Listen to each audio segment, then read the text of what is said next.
Hi, I'm Old Sneelock. Welcome to another episode of Old Sneelock's Workshop.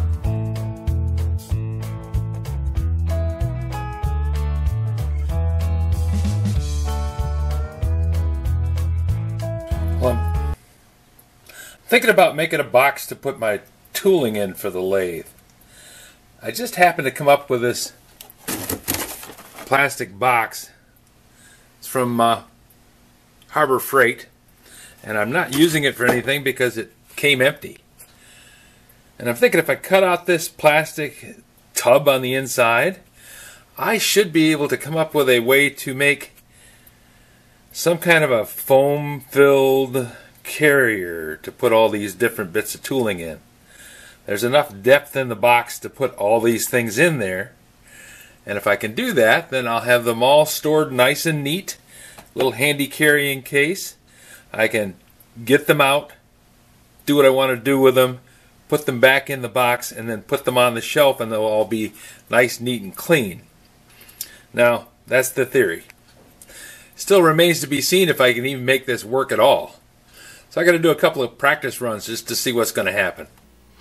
I'm doing some wild experimenting, just to see what I can do. You ever hear of something called vacuum forming?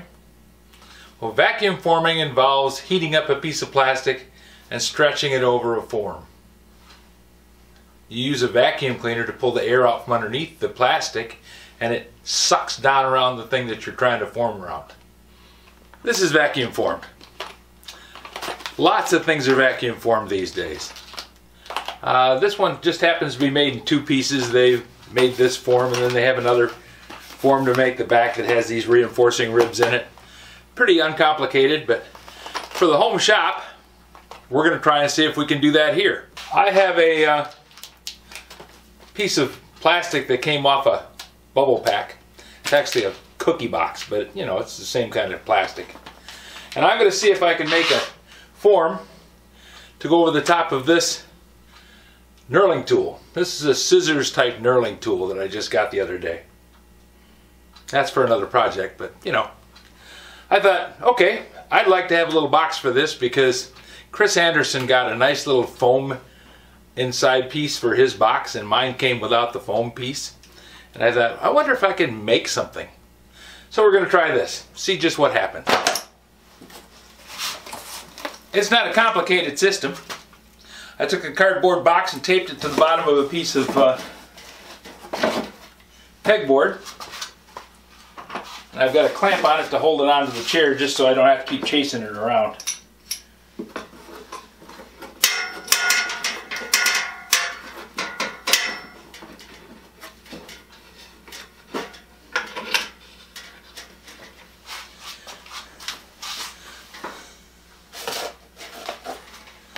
And I jimmied up this wood frame so that I'd have something to hang on to when I pushed it down over the top of the mold that I want to make. Now the holes in this panel, I can see dark behind them. I know those are the parts that go into the box. I want to have just the holes that go underneath the pattern that I'm going to be making to be open. That way I don't lose any vacuum to leakage. I'm going to have a lot of leakage. This is a very chintzy setup. Okay, let's try it and see what happens.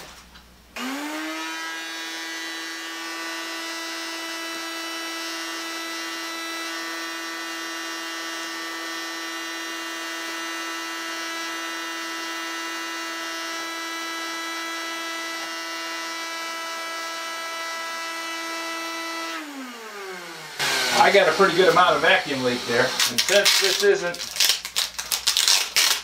a regular outfit, we're going to make it work one way or another. We'll put our piece down in the center of the space, and then I'm just going to tape off the outside. Try and create as airtight a seal as I can.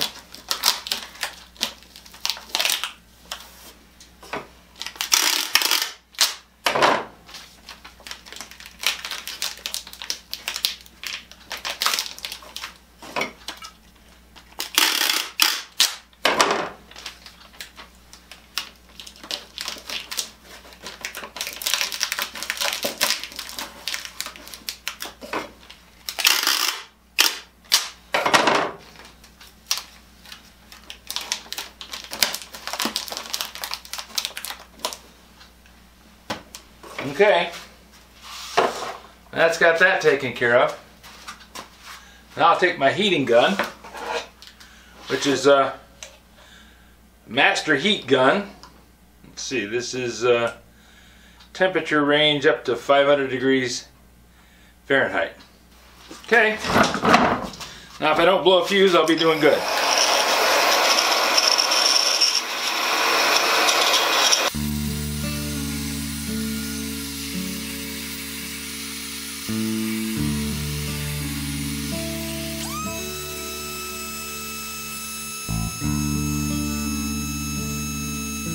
The change in pitch is when the vacuum actually starts pulling the plastic down and seals up the opening. Then it changes again when the vacuum comes down and seals off. And then the final change is when I'm switching over and just running the air to cool off the pattern.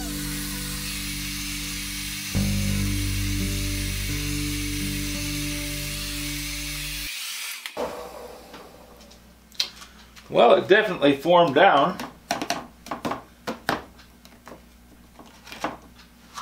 Seems solid enough.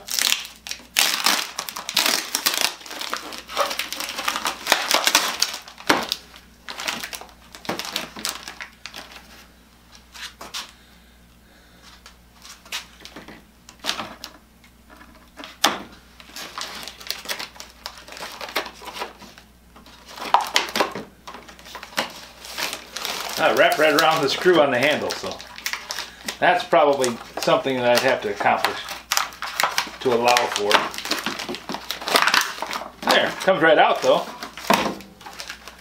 And that's a mold of this tool. Well, that's kind of a process like what they used to make these. This is probably blow molded, it's not vacuum molded. But I'm thinking something like that would probably make a pretty good way to mount tools in a box like that. First experiment, just to see what would happen. I think it's a success. Because that part drops right in there. I mean, it's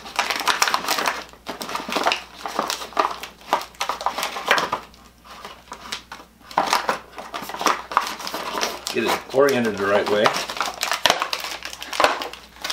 It's in there nice and solid.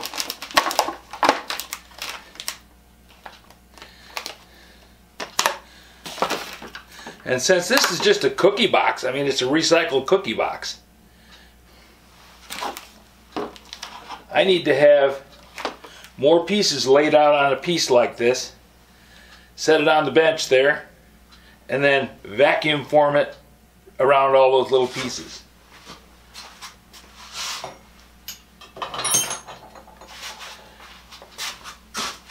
And I've got some other tools, like these are tool holders for the center post on the lathe.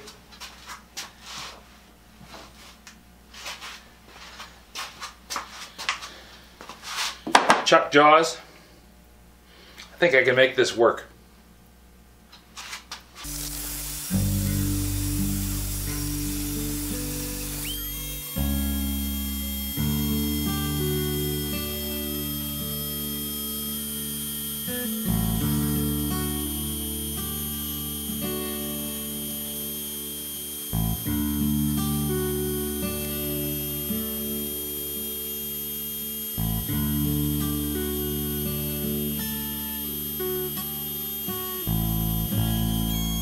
It's a long way from a perfect process, but I think we made some great strides in just trying it.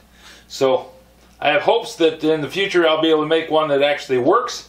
Okay, I'm going to cut out the inner liner on this and see if I can't get a piece of plastic big enough to match that.